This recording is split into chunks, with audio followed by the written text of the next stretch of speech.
भाजपात गेल्यानंतर शांत झोप लागते असं सांगणाऱ्या हर्षवर्धन पाटलांना आता स्वतःच्या जीवाला धोका असल्याचं वाटू लागलंय।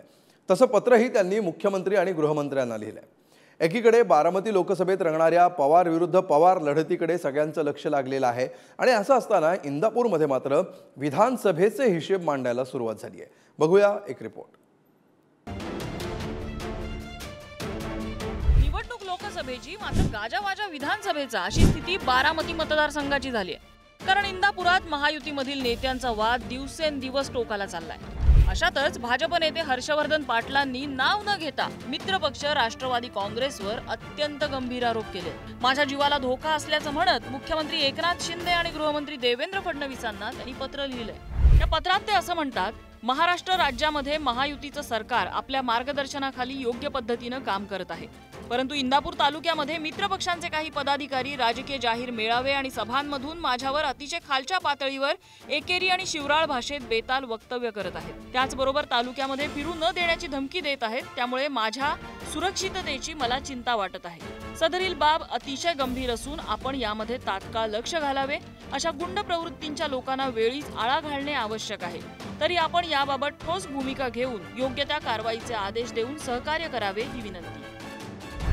बाहुडीच्या संग्राम देशमुखला त्यांनी दम देण्याचं काम केलेलं आहे। फोनवरून आमच्या खात्यात ग्रामपंचायतचं खाता आमच्याकडे आहे, गृह खाता आमच्याकडे आहे। डायरेक्ट त्याला फोन करून तू प्रवेश केला तर मी तुझं वाटोळ करेन। काय त्या भरणीच्या माग आहे, आयराची भाषा करतो, तू जेवढी करतो त्यापेक्षा आम्ही जास्त करतो, ही बी तुझ्या ध्यानात असू दे।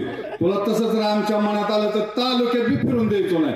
तू उद्यापासून आमच्या कार्यकर्त्याला जर कुठं कोणाला आडवाआडवी करायचं काम जर केलं तर तुला आम्ही आडवा केल्याशिवाय राहणार नाही। ही मी तुला आज गंगावांच्या सभेत तुला इशारा देतो। म्हणून माझ्या वडिलांबाबतीत जर असे एकेरी शब्द जर उच्चारत असतील, जे तालुका अध्यक्ष आहेत आणि जे लोकप्रतिनिधींचे जे सर्व अवतीभोवती ते उठतात असतात, ते जर माझ्या वडिलांबाबतीत असे शब्द जर उच्चारत असतील तर मी पण त्यांना खूप चांगल्या पद्धतीने एका ठाकरे शैलीमध्ये उत्तर देऊ शकते। त्यांनी लक्षात ठेवावं। बारामती लोकसभा मतदारसंघात निवडणुकीचे जोरदार वारे वाहू लागलेत। सुप्रिया सुळे विरुद्ध सुनेत्रा पवार असा सामना रंगणार असल्याचं जवळपास निश्चित आहे। त्या पार्श्वभूमीवर अजित पवारांनी बेरजेचं राजकारण सुरू केलंय। आपले कट्टर विरोधक असलेल्या हर्षवर्धन पाटलांना अजितदादांनी गोंजारायला सुरुवात केली। मात्र इंदापूर तालुक्यात लोकसभेआधी विधानसभेचा निर्णय असं चित्र दिसून येतंय। 2014 आणि 2019 मध्ये राष्ट्रवादीच्या दत्ता भरणेंनी हर्षवर्धन पाटलांवर मात केली। 2014 मध्ये काँग्रेस तर 2019 मध्ये भाजपच्या तिकिटावर हर्षवर्धन पाटील पराभूत झाले।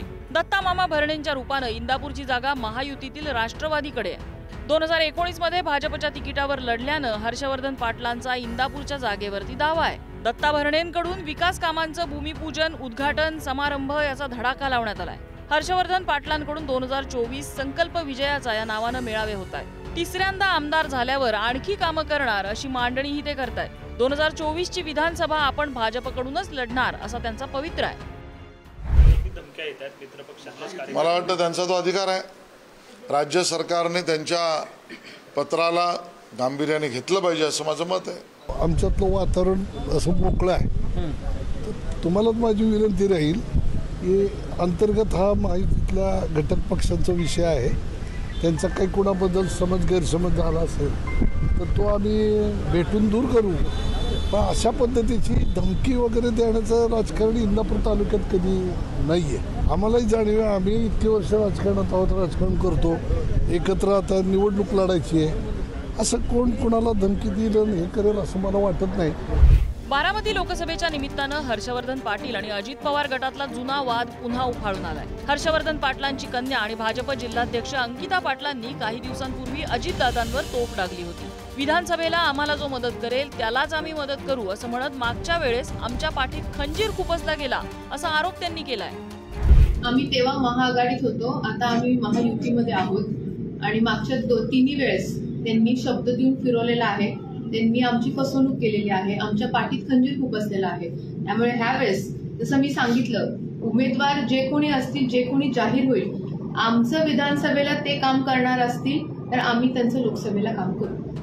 इंदापुरात महायुतीतल्या वादाची ठिणगी पडली असतानाच भाजप नेते हर्षवर्धन पाटील आणि खासदार सुप्रिया सुळे एका विवाह प्रसंगी एकत्र आले होते। या विवाह सोहळ्यात हे दोघे विरोधक शेजारी शेजारी बसल्याचं बघायला मिळालं. इतकंच नव्हे तर दोन्ही नेत्यांनी एकमेकांशी बराच वेळ गप्पा मारल्यानं चर्चांनाही उधाण आलंय. अजित पवारांच्या पत्नी सुनेत्रा पवार या महायुतीकडून उमेदवार असल्यानं त्याला पाठिंबा द्यायचा की खासदार सुप्रिया सुळेंना की वेगळा निर्णय घ्यायचा, हा एक मोठा प्रश्न हर्षवर्धन पाटलांसमोर उभा राहिलाय. हर्षवर्धन भाऊ आणि आमचे कौटुंबिक अनेक 5 दशकाचे अतिशय प्रेमाचे जिव्हाळ्याचे संबंध. अनेक वेळा इलेक्शन्स असू दे किंवा इलेक्शन नसलं तरी आमचे कौटुंबिक संबंध दोन्ही बाजूनी म्हणजे हर्षवर्धन भाऊंच्या आणि आमच्या बाजूनी नेहमीच जपले गेलेले आहेत आणि मला वाटतं ते नातं अबाधित. राष्ट्रवादी एकसंध होती तेव्हा हर्षवर्धन पाटलांना चांगलाच फटका बसला. 2014 आणि 2019च्या विधानसभा निवडणुकीत हर्षवर्धन पाटलांची राष्ट्रवादीशी थेट लढत झाली. यंदा मात्र राष्ट्रवादी आणि भाजप यांची महायुती असल्यामुळे उमेदवारीचा पेच निर्माण झालाय. उमेदवारी कुणाला मिळते यासाठी चढाओढ लागल्याचं दिसतंय. अशा परिस्थितीत भाजप नेते हर्षवर्धन पाटलांनी राष्ट्रवादीच्या नेत्यांविरोधात लिहिलेल्या या पत्राला अनेक कंगोरे आहेत. संदीप बल्लाळ आणि सूरज बोरावकेसह ब्युरो रिपोर्ट, पुढारी न्यूज.